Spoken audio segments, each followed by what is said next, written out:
Hi, everyone, and welcome to another edition of the SMC Journal Show. This is a show where we talk about everything that has to do with today's modern IT and the tech space. I'm Scott Moore, your host. Thanks for joining me. Internet performance monitoring. What is that? Well, it's actually the key to making sure that your internet facing applications are resilient and that your end users are having a great experience. How is it different than any other kind of monitoring? Most people that's been in IT for any length of time, you know that if you're deploying software, you've got to monitor some things. You got to monitor your applications, the underlying infrastructure, your end users, even, right? But let me guess, you're not just using one tool to do that, you're using multiple tools. And you've got a lot of data to pull together, and you've still got blind spots. You still have outages, and you still need some pretty deep skill sets to figure out how to, like, what does all this data mean? What are all these graphs I'm looking at, right?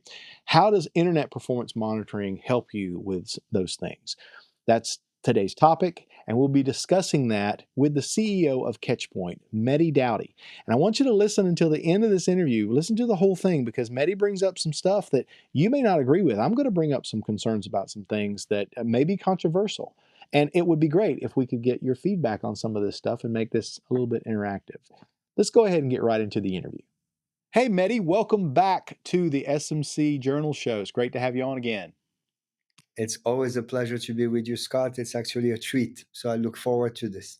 I have a lot of new viewers that have not seen some of the previous shows, so it might be good if you introduce yourself and a little bit about what you do at Catchpoint.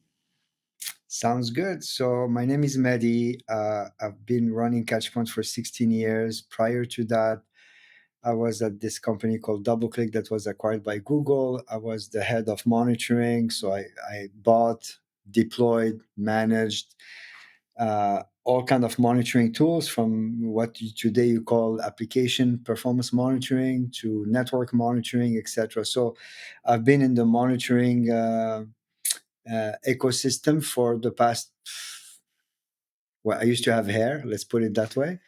I love, so I joke about the fact that I actually took down DoubleClick for 3 hours, and the gods of monitoring and observability and resiliency have sent me to purgatory. So I'm doing monitoring for the rest of my life. On the positive side, I am a huge fan of monitoring, and whether you call it monitoring, observability, whatever you want, right?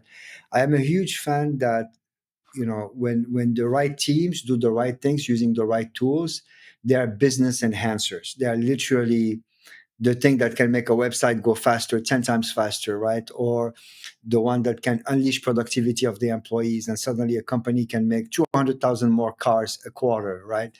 So I think monitoring can be a business enhancer.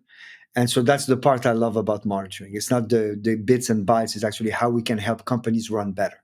I want to actually dig into that topic today because when you go to the catchpoint.com website, you see something called Internet Performance Monitoring, IPM. And so I know many people have been in, if you've been in IT for any length of time, you know about application performance monitoring, APM.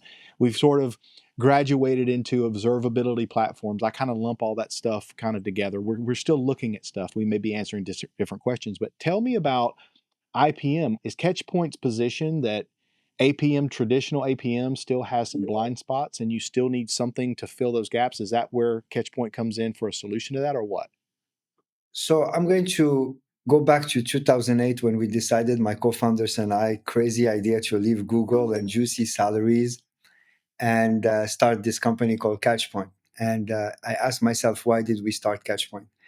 So we saw something. So when Google bought DoubleClick, we got exposed to the cloud before it was even public. So this is 2007.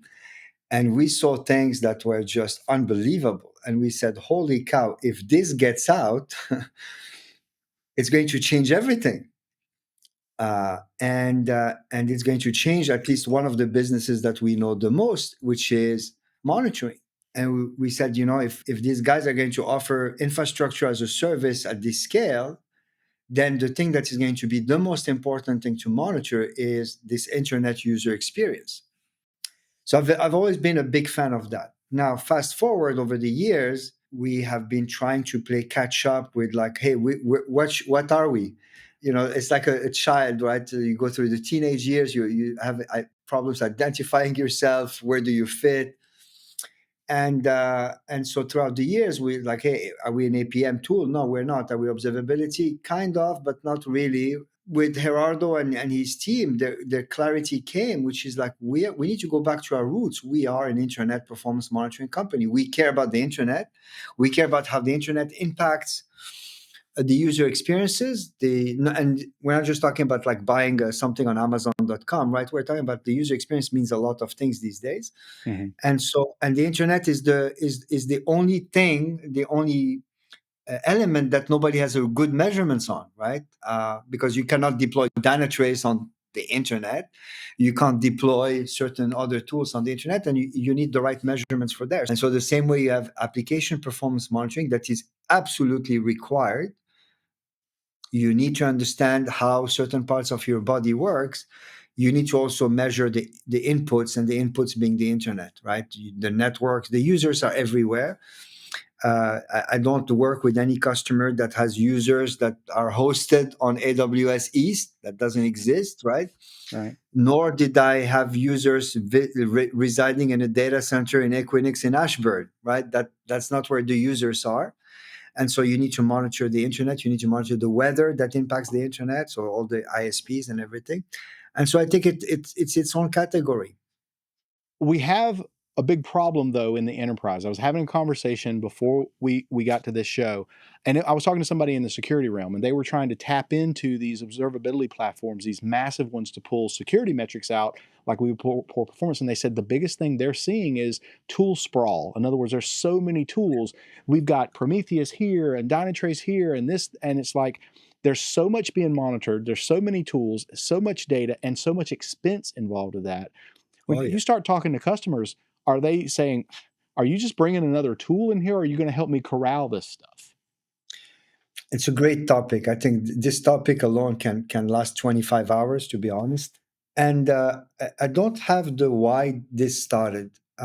Is it because IT is so decentralized? Because when you think about it, like, if you and I were running a company and we had 500 employees, we're not going to let 500 employees choose which mail system they want to use. We're Right. not going to let 200 salespeople choose which CRM they're going to use. We're not going to let 500 employees choose, do you want to use Zoom or WebEx or whatever? But there needs to be certain standards.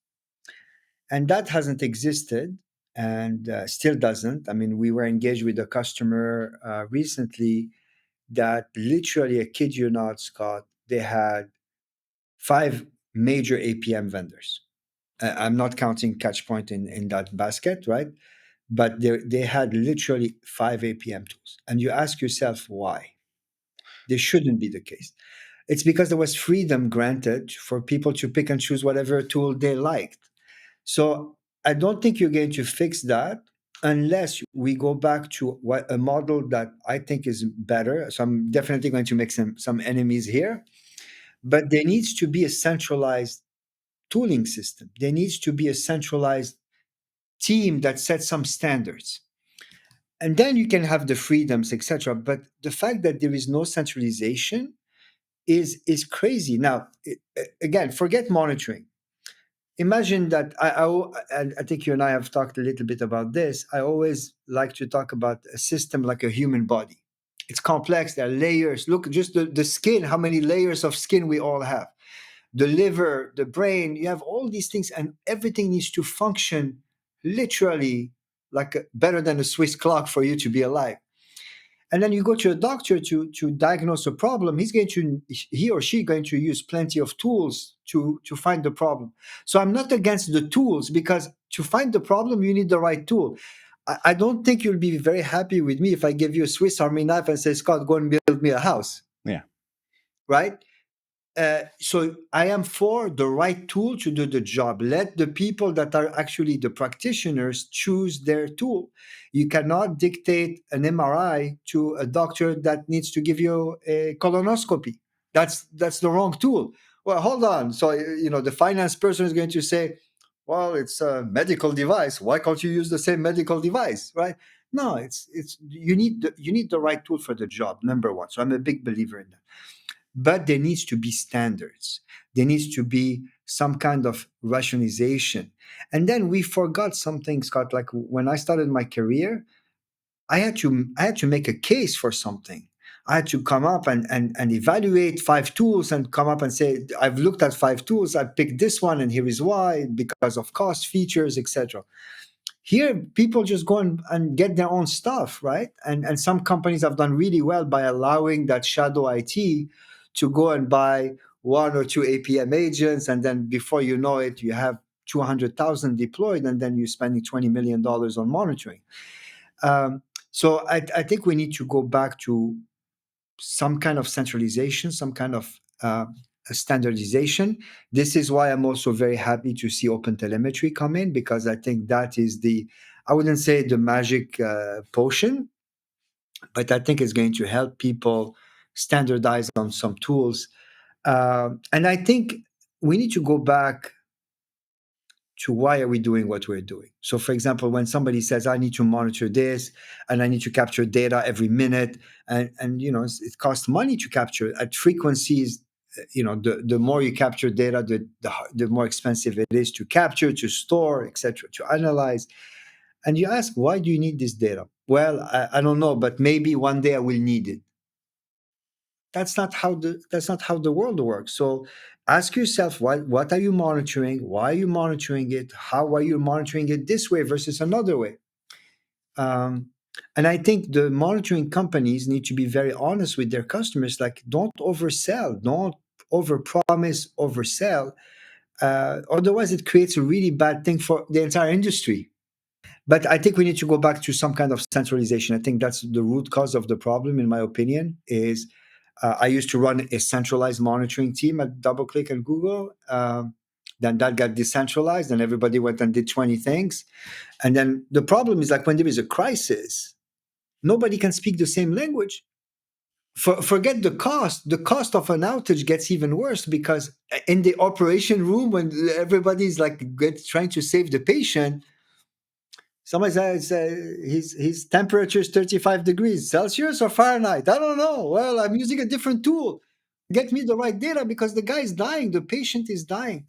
So we need to go back to some common sense, to be honest, Scott. I mean, this is about common sense at the end of the day. What I'm hearing you say is about balance. You have to have a balance between them. You can't just tell everybody pull the repo of your choice down and just start firing stuff off. I'm sure the CISOs are going to have a problem with that. At the end of the day, all of the metrics, all the data we collect should be able to serve multiple masters, meaning that a performance team should not have to go and buy a different tool just because one tool doesn't. Like, we need to start holistically. It's like, okay, can my data be used for monitoring? Can my data be used for reliability? Can my data be used for performance? Can my data be used for security? Versus everybody goes and buy tools, because then before you know it, you have 15 tools that do the same thing. So security is part of observability. Observability is part of security. Performance is part of security. It's all metrics that run a business, and you can't look at them in silo anymore. I agree. And I do want to talk to you about how the industry has tried to silo everything out, and they've tried to go master of everything and not done well on that. And then two specialists, there's a balance of that too. So definitely want to get to that. Last time you were on the show, we talked specifically about digital experience monitoring, and it's actually a formal magic quadrant, and you're a leader on that quadrant with, I call them my 3 sons that are out there: Dynatrace, Datadog, and New Relic, right? How do you differentiate Catchpoint and IPM from them to be proactive and give your clients this most real world, Sure. user experience that they should be seeing? That's a great question. So when we think about our philosophy, it's centered around signal and data. If you really boil it down to the most basic things, Scott, like no marketing fluff, it's signal and data. What I mean by that is, in order for me to paint a picture of how your systems are working from an internet perspective, I need to get the maximum signals from the internet to tell you how you're doing. So our philosophy has been, we're going to monitor as many things from as many places as possible in plain English. So what does it mean? That means that synthetically or proactively, we're going to put probes in as many cities and countries around the world as possible, and we're going to connect them to the key ISPs that matter. Again, my mother is in Morocco. She's connected through Meditel, which is an ISP there. She's not connected to AWS. AWS is not going to paint a picture of my mom's user experience. So the where we monitor from is very important. Now, so that's the signal. How strong is your signal? The signal also relies on the quality, right? How actionable is that signal? And actionability means less false positive and less false negative. So you don't want the boy who cried wolf, Scott, the system is down, Scott, the system is down. And then when the system is really down, nobody's going to pay attention to it because you've cried wolf 10,000 times that same day that nobody's going to ignore it. And that's false negative. You have no idea how often we get customers telling us, no, we got an alert. You guys are wrong. We didn't see anything in the other systems. They were down. The other systems didn't see that. Hmm. So the false negative is, in my opinion, the biggest cancer that our customers have is they don't know they even have a problem. Like that false sense of security. So that's signal. Then the second thing is data. So at the end of the day, we're a data company. Like every monitoring company is a data company. We collect data, right?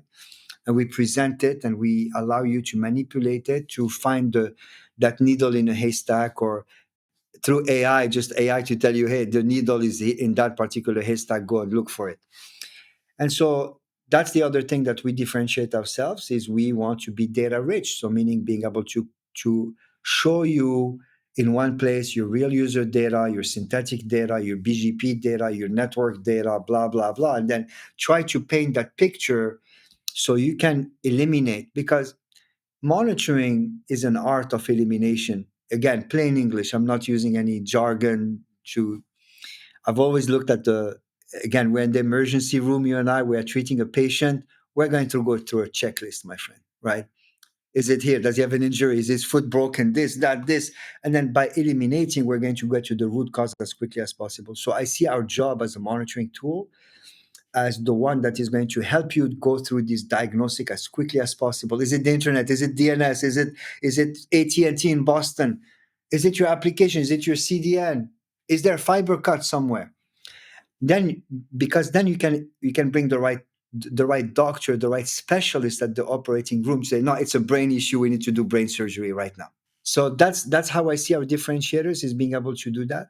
Now, digital experience, like, I wish there was going to be a magic quadrant that is going to be the analog experience. I don't think that exists anymore. So I think everything is digital, right? There isn't a single transaction today that is happening not digitally. The only thing that keeps changing is the goalpost, right? So when I talk to some of our customers, especially the ones in the financial institutions, they expect now a transaction, like when you pay with a credit card somewhere, they expect that tap on the terminal to be less than 1 second. Wow. So that's why packet loss becomes even more important. Routing becomes important. Choosing the right cloud, the cloud company is the right thing. This is why, are you investing in edge computing with like Cloudflare or Akamai or some of these things? Because the application, the user experience, this digital user experience keeps getting, or with the demand is getting bigger and bigger and bigger, and it's afraid to shrink, to be seamless.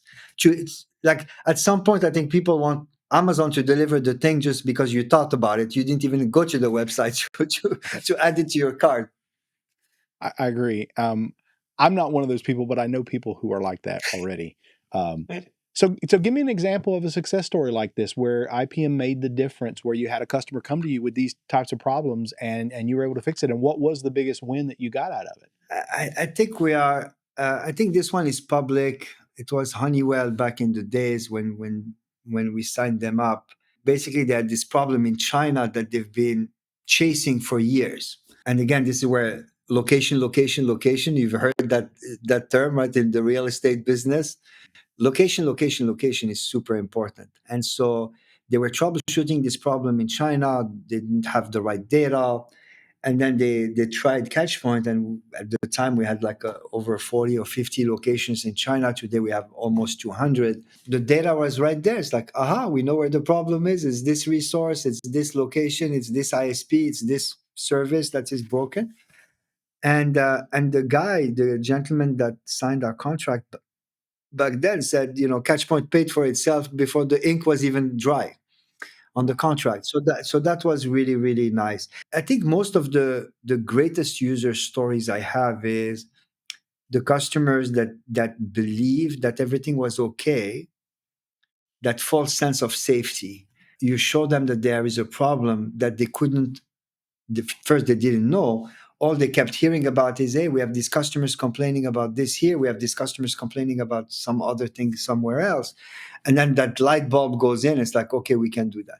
One of the nicest compliment I got is, they're able to produce more cars because of the better observability data we give them. We have customers that can deliver more better customer experiences on their e-commerce. One that I love working with, SAP Hybris, the e-commerce part of SAP, and this is public, so it's on our website, where literally last year they had 0 minute of downtime Wow. because of the proactive. Now, and here is a dirty secret for all your viewers. It's not the tool, right? Buying a pair of sneakers is not going to make you run better. It starts with the people that really want to improve the user experiences, their SLAs, their just make their business run better. The tools, I mean, we're glad to be part of some of these journeys, but to be honest, it starts with the people wanting a better thing, not too high. Now, I do have customers, or actually, no, we don't, but we used to.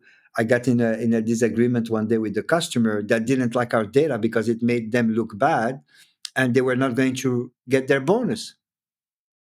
So if I hear, so I told them, so let me explain, let me repeat this. So to get $20,000, $30,000 bonus, you're willing to sacrifice your company vis-a-vis their customers, vis-a-vis their reputation, because you don't want to show bad availability and bad performance. I swear to God, true story. I even wrote a blog about it because I was so shocked. And believe it or not, I see a lot of that, Scott. So that's Absolutely why I said it amazing. starts with the people. You need to start wanting better observability. The tools, they come and go. You have to want to do the right thing sometimes just because it's the Correct. right thing. I mean, Yes. and I find that is it's commonly not the case anymore. So I'm sad to say. But this kind of leads me to my next question, and it's really a big one because we've talked about this offline before, which is about the concern I have is the skill sets that are needed. You cannot, in my opinion, make performance engineering, whether that's monitoring, testing, whatever, you can't turn that into a commodity very easily. It's not a credit card swipe, download like Microsoft Office, and you just run with it. There's skills involved. And we've had the site reliability engineer pop up as a new title Yep. for people. Some people get a 30K bonus, raise every year because they went to that title and they're still doing some of the same work.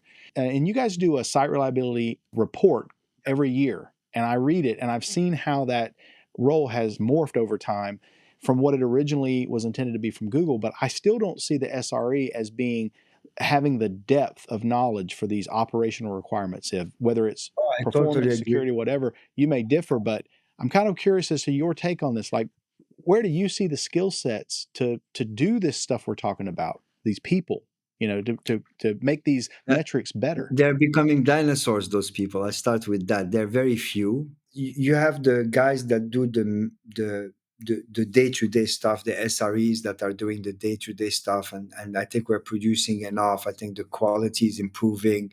I think companies are adopting the SRE practices, DevOps practices, etc. So I'm not so worried about that. I think there is plenty of resources, plenty of books, plenty of conferences, plenty of people that can do a good job at the basic stuff. Where it gets really hard is that brain surgery, right? The brain surgeons, the people that actually dig into the why, that can that can understand the system as complex as let's say Shopify, right? Or any complex e-commerce company that is homegrown is complex. And to be able to understand all the elements, especially now where it's so easy to have a piece running on GCP, another piece running on AWS. You have maybe some homegrown stuff still running in a data center somewhere. But having people that can understand the end to end, very few, like really, really, really few. And I was talking to a good friend of mine the other day that is at Etsy, and it's the same concern. There are not that many people now.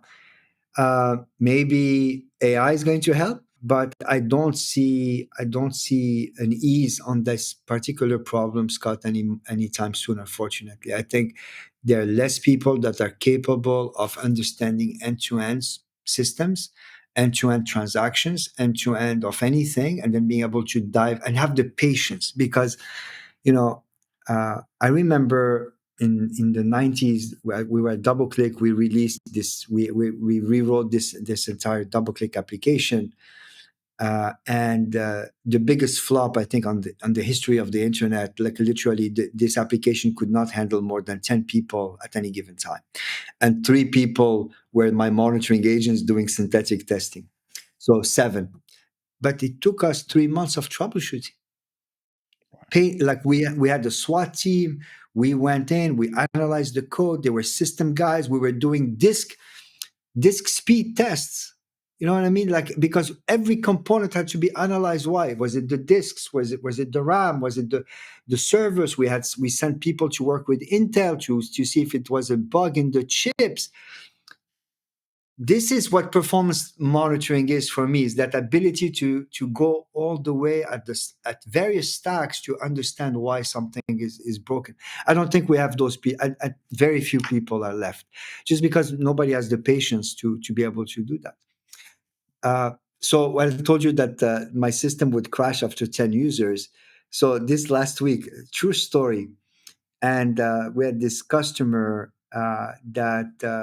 that basically told us uh, we were generating about 100 users per minute from a proactive monitoring standpoint, that those 100 users were killing his system. So I told him, I don't think you have a monitoring problem. I think you have a different problem here, because if you're going online and just the monitoring system alone, which is 100 requests per minute, is peanuts, to be honest. Sure. We have customers that do millions of requests per minute, and you're worried about 100. You have to go back to the drawing board and think a little bit about other things. So that's why we never start with monitoring, start with other things first. There are probably 30, 40 people around the world that I rely on when it comes to like hairy performance issues, you being one of them. And it's almost like, can we dump everything in their brain into some chat GPT kind of system, right? And Yeah. create the god or the goddess of performance. Um, And as I long as think it won't hallucinate on you, you'll be fine. right. Well, But there's always listen. I have a fix to making any internet problem go away. It's a magic thing. Just disconnect the damn cable, and you're yeah, done. Problem there gone. you go. That's it. One other question that I just thought about is I wanted to make sure people understood there's a lot of monitoring that's done on cloud native systems, but those systems are also probably on the cloud. In other words, they sit on Amazon, they sit on Azure, they sit on GCP. But you have a way of monitoring the monitors, right? If they go down, if a whole east wing of Amazon or EC2 goes down, you don't go down. You still work and you monitor. That's correct, right? Correct. So I would love to be on the cloud. It will save me a lot of money to some degree, but we're not. By principle, we decided not to. So none of the catch point infrastructure runs on the cloud. And when I mean the cloud, the hyperscalers, so AWS, GCP, Azure, Tencent, etc. We have our probes, our agents that sit on all of them because we have to. But the core is still in all traditional data centers, real servers that we control. So we have full control end to end of our systems, of our infrastructure. And just because, as you said, and there was one of my thought leaders that I admired. This gentleman by the name of Adrian Cockcroft, if you ever heard of him, Mhm. who basically said, yes, we are the monitor of monitors, right? At the end of the day, we're the last standing uh, barrier of monitors, right? Because if everything goes down, again, I have great competitors, great companies we work with, whether it's Dynatrace, Datadog, or New Relic, etc. All of them are in the cloud. So if AWS goes down, your monitoring is down. So think about it this way, right? So you just bought yourself a brand new house. You decorated it. You get some money. You bought a Picasso and you put it in the living room and everything. And then you go and pick an alarm system, and the alarm system is owned by the thief that is going to come and steal from you. And it's like you haven't accomplished anything, right? So it's important to have some redundancy in your monitoring. I think that's the whole thing of resiliency, right? Resiliency is knowing that something bad is going to happen. How prepared are you? But yeah, when we have a lot of customers that rely on us for that last stance, right? The last man standing or last woman standing when it comes to monitoring. That's pretty awesome. I actually thought there was a combination of the two for the central computers, but that's good news. You're the fact checker of the fact checker, so I There like you that. go. Well, anything else that you want to share with our audience? It's been great talking to you. Thank you, Scott. No, I think I think the complexity we're dealing with is not going anywhere anytime soon. I think systems are going to remain more and more complex. So complexity is here to stay. It's going to get worse. I think the demands on latency and reliability are just going to keep increasing. That's not Nobody's going to say, you know what, let's go back to the good old days. Here is a 28.8 modem. Do you remember those? And we'll deliver a page in 55 seconds, and it's going to be awesome, right? So, and we'll make the internet work only between 3 p.m. and 5 p.m. Okay, because we don't. So none of that stuff is going to happen. So I think for people that want a career in monitoring and observability and performance and troubleshooting, um, those are great careers. And I encourage people to go and break a computer, go and get yourself a server, break it, run some applications on it, break them, try to understand the why of the how things work. And I mean, I used to have my boss, DoubleClick, that would just literally go and test us every day. He would go and yank a cable somewhere and make us find where the problem is and why didn't the monitoring catch it and why were you 30 minutes late in catching something. That means something is wrong. Go back and fine tune your monitoring. So, but we have great days ahead of us, in my opinion, if you're into the DevOps and monitoring space. That's awesome. Complexity is here. You were doing chaos engineering before there was a chaos engineering. Very Correct. cool. Correct. Well, he was Chaos. His name is, yeah. His name is Chaos. Well, Mehdi, thanks so much again, and you're always welcome back to the show. And we'll make sure that Thank we you have for all the links having up me, for all Scott. this It's stuff. a And pleasure. have just a great week. Thank you, sir. You too. Thanks to everybody for listening in. One of the big things that struck me as I listened back to this interview talking with Mehdi, when he talked about the success story and he talked about the automobile manufacturer that was making more automobiles based on good monitoring data.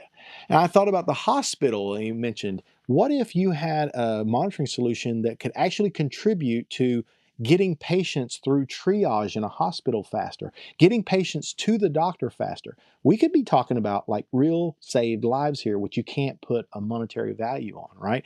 Those are the kind of stories I love to hear of how monitoring observability can help answer those questions and be proactive about it. And I hope that's where we get to that business metric or that outcome metric, rather than it's not just the CPU and where the memory's at, and it's not even about how well is my business doing with my applications, but we saved lives, more lives today, or we made more cars, or we that business value.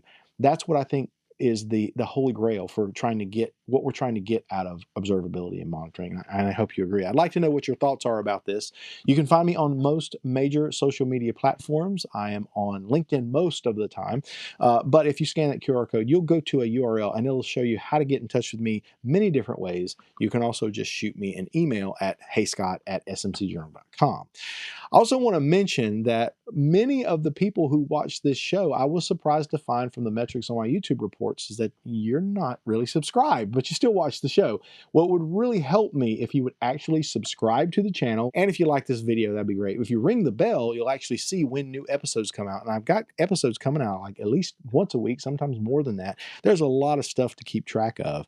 In fact, I even have a newsletter, and I'm going to put let me move over. I'm going to put the URL up there for my newsletter that you can subscribe to, and you can keep up with all the stuff that's going on with me. And there's a lot. We give stuff away every month. There's a big swag package. And you know what we give away every month in that package? We give away this. If you haven't seen this, this is great. This is my 503 blend coffee. Be a URL for that too. If you want to win some of this, just sign up for the newsletter. And if not, just go ahead and buy it. And there's a whole story behind this. There's always a story with me about this, right? So you go and watch the video. Specialty coffee. It's very rare, and it's a blend I created. It's for people who really, really like coffee. Thanks again for watching this show, and we will see you on the next episode of the SMC Journal. Bye-bye.